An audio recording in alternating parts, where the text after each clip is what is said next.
খবর mister serious? কেমন আছো? ভালো।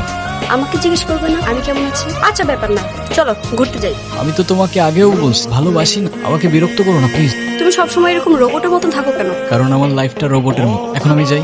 আচ্ছা তুই ছেলেদের পিছনে কেন ঘুরস বলতো? তোর কি কোনো সেলফ রেসপেক্ট নাই? কোথায় তোর পিছনে ছেলেরা ঘুরবে আর তুই কিনা একটা ছেলের পিছনে পড়ে আছিস? সুলতান না ওরকম না, ও কোনো মেয়েকে পাত্তা দেন না। এই সব ছেলেদের আমার খুব ভালো মতো চেনা আছে, সবগুলো একই রকম। তাহলে ট্রাই করে দেখ। Okay wait, challenge accepted.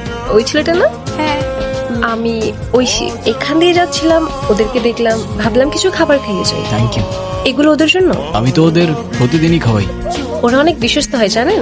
হ্যাঁ, লয়ালিটি শিখতে হলে তো ওদের থেকেই শেখা উচিত। একবার যাকে আপন করে নেয় ওরা শেষ পর্যন্ত বলে না।